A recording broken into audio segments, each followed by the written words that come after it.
চলো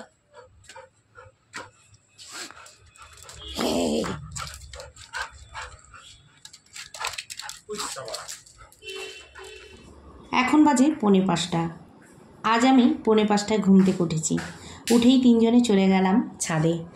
রোজি একটু মোটা হয়ে গেছে, তাকে একটু দৌড় করে নিয়ে আসলাম, আর নিচে এসে দাঁত মেজে নিচ্ছি। গুড মর্নিং বন্ধুরা, তোমরা সবাই কেমন আছো? আশা করি তোমরা সবাই ভালো আছো, আমিও ভালো আছি। আমার চ্যানেলে তোমাদের সবাইকে স্বাগত। তো আমি এখন থেকে ব্লগটা স্টার্ট করছি, তোমরা কিন্তু আমার পাশে থেকে আমার এই পুরো ব্লগটা দেখতে থাকো। আশা করি তোমাদের ভালো লাগবে। আর আমরা এখন চলে যাব রোজিকে নিয়ে নিচে দুধ আনতে। যাওয়ার আগেই আমি রোজির ডিমটা বসিয়ে গেলাম।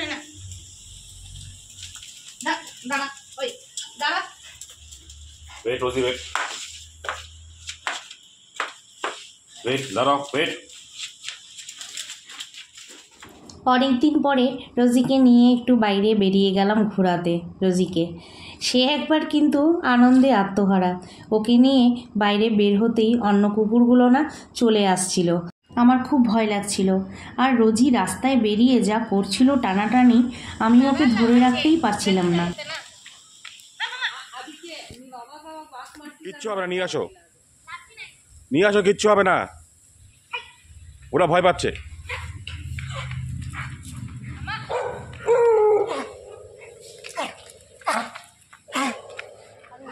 ಬರುತ್ತೆ ನಾ ಭಯ ನನಗೆ.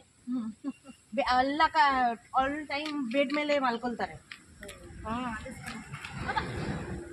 ಅದೊಂದು ಸ್ವಲ್ಪ ವಾಕ್ ಮಾಡಿಸಿದ್ರೆ ಅದೊಂದು ಸ್ವಲ್ಪ ಫ್ರೀಯಾಗಿ ಚೆನ್ನಾಗಿರುತ್ತೆ. ಅದಕ್ಕೂ ಒಂದೇ ಹತ್ರ ಇದ್ದು ಒಂಥರ ಆಗುತ್ತೆ. ಪ್ರಾಕ್ಟೀಸ್ ಮಾಡಿಲ್ಲನ. চলো চলো চলো আজকাল ಆಚೆ ಬಂದ್ರೆ ಅವ್ರಿಗೆ ಖುಷಿ. চলো, মিল্ক নেওয়া হয়ে গেছে রোজি। ಮೇಲೆ রোজি মিল্ক। ಅದು আসো আসো আসো, উপরে গেল, মা উপরে গেল, মা উপরে গেল।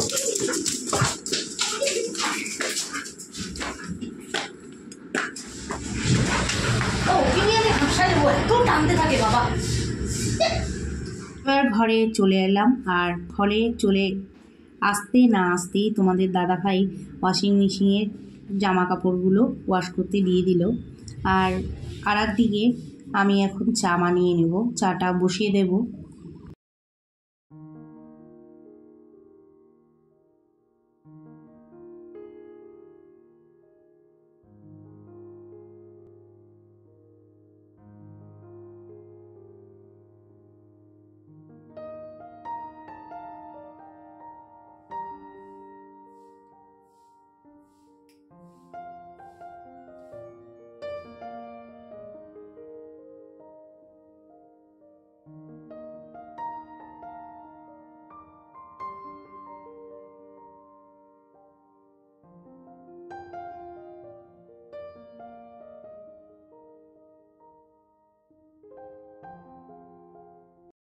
ওয়ানাজা কিন্তু আজকেও আসেনি, কারণ ওর কোমর খুব ব্যথা, ও কোমর নিয়ে উঠতে পারছে না। তো চাটা এদিকে ফুটতে থাকুক, ততক্ষণে না আমি বিনসগুলো কেটে রেডি করে নিই। বাকি কাজগুলো নয় পরে করব। এই কাটা বাটা এসব কিন্তু বানাজাই করে দিত। আর সে না থাকায় আমার না কাজের চাপটা একটু বেড়েই গেছে। আমি কাজে একদম হিমশিম খেয়ে যাচ্ছি। আর হিমশিম খাওয়ারই কথা, আমি বাইরে কাজ করতে যাই। বাইরে কাজ না করলে কি হবে? বাইরে কাজে যাই বলেই কিন্তু এই দুজনকে রাখা। বিনসগুলো প্রায় কাটা হয়ে গেছে। আজকে আমি লাঞ্চে সর্ষে দিয়ে বিনস তরকারি বানাবো, মাঠ থেকে শিখে নিয়েছি। আর এদিকে চা ফুটে এলো, আর রোজির খাবারটাও কিন্তু আমি রেডি করে নিচ্ছি। চায়ের কালারটা দেখো কি সুন্দর হয়েছে আজ। একদম গাঢ় করে বানিয়েছি চাটা, একদম বানাজার স্পেশাল চায়ের মতো। আরে বাবা, চেষ্টা করছি বানাজার মতো। সবাই কি সব কাজে পারফেক্ট হয় বলো তো তোমরা? সবাই সব কাজে পারফেক্ট হয় না। আজ তোমাদের দাদা সকালবেলায় আমার মুডটা খারাপ করে দিয়েছে। বলে কি না আমি বানাজার মতো চা বানাতে পারবো না। ঠিক আছে, তাই সই। তবে চা খেতে যাওয়ার আগে রোজির চিকেনটা আমি বসিয়ে যাই। সাথে আমি কি করি, রোজির চিকেনটা আর ভাতটা কিন্তু একসঙ্গেই বসিয়ে দিই। আমরা দুজনে বসে চা খেতে খেতে আর টিভিতে রাম মন্দিরের খবর দেখতে দেখতে চা খাওয়ার মজাটা নিচ্ছি।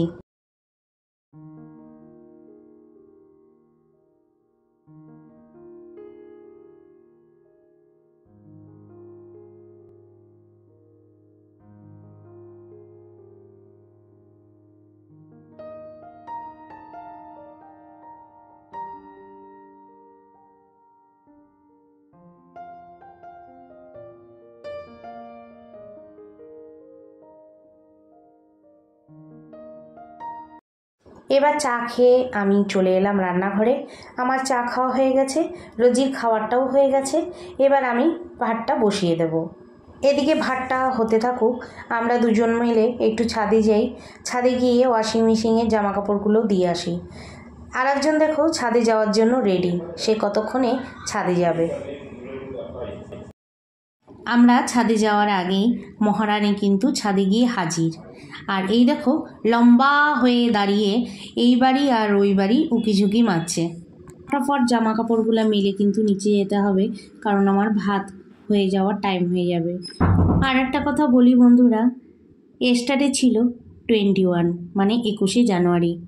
আমার বাবার মারা গেছে পাক্কা 1 বছর হলো।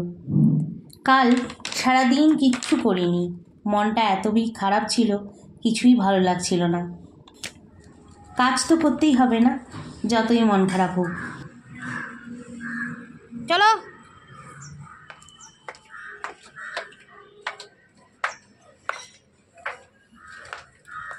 হে গুজু বাচ্চা, হে আমার গুজু বাচ্চা। এসে দেখলাম ভাতটা হয়ে গেছে। এবার ভাতের ফ্যানটা আমি গেলে নেব। আজকে লাঞ্চে করব অমলেটের তরকারি। আর আমার মা এই তরকারিটা কি বলে জানো? এই তরকারিটাকে মামলেটের তরকারি বলে, কিন্তু আমি কিন্তু কনফিউজ। তোমাদের দাদা বলে এইটা অমলেট। তো যাই হোক, তোমরা সবাই কি বলো এইটাকে, এই মানে তরকারিটাকে আমলেট না অমলেট? তো নিশ্চয়ই কমেন্ট করে আমাকে জানাবে। তবে এই অমলেটের রেসিপিটা কিন্তু আমাদের বাড়ির সবার সবচেয়ে বেশি ভালো লাগে। আর এদিকে অমলেটের তরকারির জন্য আলুগুলো আমি কেটে নিচ্ছি। আলুগুলো না একদম সরু সরু করে পাতলা পাতলা করে কাটবো। বাকি কেটেটা নেওয়ার পরে এবার পেটে কিন্তু প্রচণ্ড খিদে পাচ্ছে। আর অমলেটের তরকারি বসানোর আগেই আমরা একটু ব্রেকফাস্ট করে নেব। তো ব্রেকফাস্ট করার জন্য ব্রেকফাস্টটাকে বানাতে হবে। তো আমি আজকে ব্রেকফাস্টে বানাচ্ছি চিড়ার পোলাও। আর চিড়ার পোলাও বানাতে গেলে চিড়াটাকে প্রথমে ভেজাতে হবে। তো আমি এখানে আধা ঘন্টা চিড়াটাকে ভিজিয়ে রাখবো। যতক্ষণ চিড়াটা ভিজছে ততক্ষণে আমি ডিমের অমলেটটা করে নেব। তো ডিমটা ফাটিয়ে আমি এর মধ্যে কাঁচা লঙ্কা কুচি, লবণ আর পেঁয়াজ কুচি দিয়ে দিলাম। এবার নেড়ে চেড়ে অমলেট বানিয়ে নেব। অমলেট বানাতে বানাতে ভাবলাম যে আমার টাইমটা কিন্তু বেস্ট হয়ে যাচ্ছে, আমি কেন মানে দেরি করছি, আমারও দেরি হয়ে যাবে। তার জন্য আমি তরকারিটাই বসিয়ে দিই। এবার এই দিকে আমি অমলেট করছি, আর একদিকে আমি তরকারিটা বসিয়ে দেব। আর এই ডিমের মামলেটগুলো না আমি 2 টুকরো করে নিই, কারণ হচ্ছে লম্বা লম্বা করে মামলেটগুলো তরকারির মধ্যে ভালো লাগে না। 2 টুকরো করে দিলে অ্যাটলিস্ট ভালো লাগে দেখতে।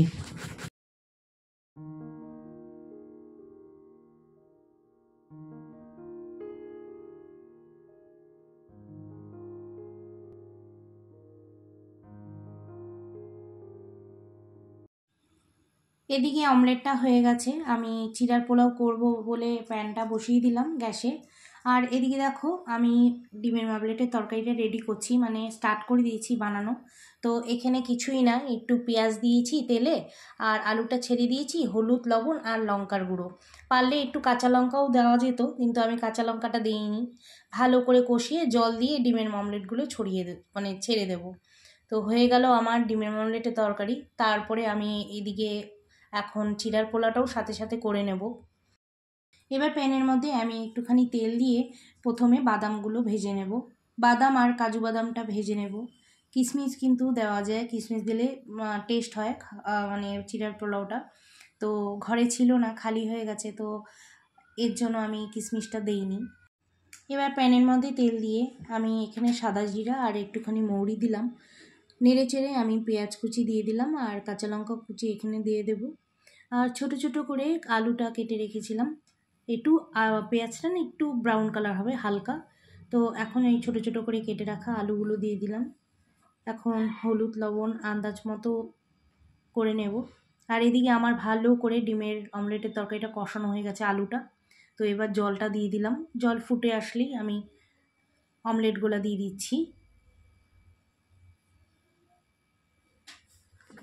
এদিকে ঝোলটা ফুটতে থাকুক আর ওইদিকে আলুটাও ভাজা ভাজা হয়ে গেছে। এবার আমি বাদামগুলো দিয়ে, কাজু বাদাম আর বাদাম দুটো দিয়ে আমি এখানে চিড়াগুলো দিয়ে দেব। আর প্রচণ্ড খিদে পাচ্ছে আমার, খিদে মানে কতক্ষণে হবে এমন ভাব লাগছে। আর পেটে পড়া কিন্তু অনেকই জরুরি ব্রেকফাস্ট, পেটে না পড়লে না কাজে এনার্জি পাওয়া যায় না। আর আমি প্রতিদিন কিন্তু ব্রেকফাস্ট করি না, যদি লাউয়ের জুস খাই সেদিন কিন্তু আমি ব্রেকফাস্ট করি না, আর যেদিন আমি লাউয়ের জুস খাই না সেদিন আমার ব্রেকফাস্ট খেতে লাগে কিন্তু খুব খিদে পেয়ে যায়। এই চিড়ার পোলাওটা আমি খুব সুন্দর বানাই আর আমার মা খেয়ে খুব পছন্দ হয়েছে, তাই মা আমাকে একদিন বলে আমাকেও শিখিয়ে দিস, আমিও বানাবো। তো মাকে একদিন বলেছি রেসিপিটা, মা এখন এইভাবেই বানিয়ে খায়।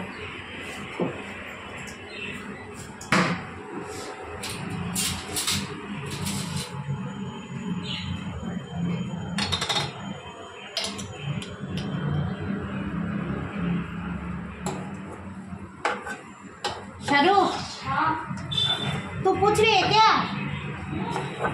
घर क्लीन कर रहे हैं? हाँ ठीक है, आज उधर मैट वॉश करके आ जा तू, फिर मैं करने के बाद स्नान करने जाऊंगी, ठीक है? लेट हो जाएगा, ऑलरेडी 8:45 बज गया। এবার আমরা ব্রেকফাস্টটা করে নেব আর বাকি থাকবে রুটি বানানো। আর বেশি রুটি আজ করব না, রোজি রুটি করব আর তোমাদের দাদা ভাইয়ের 3টা শুধু রুটি করব। তো তোমাদের দাদা ভাই রাত্রেবেলা রুটি খাবে আর আমি আর বাবান আজকে আমাদের একটা স্পেশাল খাবার হবে, আলু সিদ্ধ ভাত। তো আলু সিদ্ধ, ডিম সিদ্ধ আর কুমড়ো সিদ্ধ দেবো আর ঘি দিয়ে, সেই খাবারটা সেই হবে।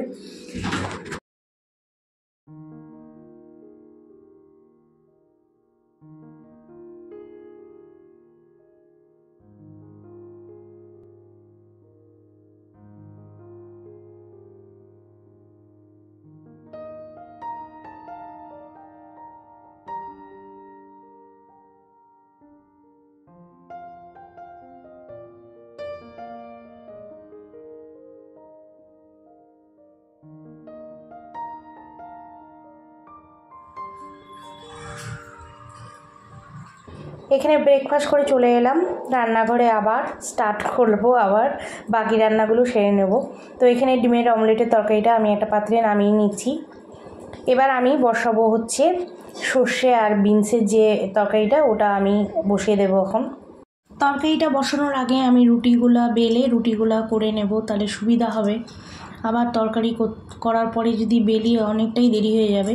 একদিকে আমি তরকারি বসাবো, একদিকে রুটিটা করলে সুবিধা হয়ে যায়, তাড়াতাড়ি কাজও ফিনিশ হয়ে যাবে। আজকের ব্লগটা যদি তোমাদের ভালো লেগে থাকে রোজকারের মতো কমেন্ট করতে ভুলো না, সাথে একটা লাইক করে দিও আর সাবস্ক্রাইব করার অনুরোধ রইল। সাবস্ক্রাইব করে আমার পাশে থেকো, তাহলে আমার আগ্রহটা আরও বাড়বে। পুরনো বন্ধুদের বলছি, যারা আমার ব্লগগুলো দেখো, আমার চ্যানেলটাকে সাবস্ক্রাইব করেছো, তাদের অসংখ্য অসংখ্য ধন্যবাদ। আর নতুন বন্ধুদের বলছি, যারা আমার চ্যানেলটাকে এখনও সাবস্ক্রাইব করোনি, তাদের কাছে সাবস্ক্রাইব করার অনুরোধ রইল।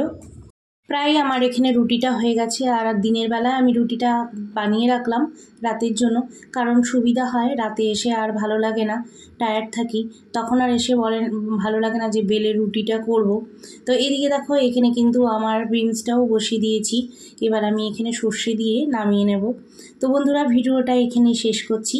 তোমরা ততক্ষণে ভালো থাকো, সুস্থ থাকো, আর আবার নতুন ভিডিও নিয়ে তোমাদের সাথে দেখা হবে। বাই।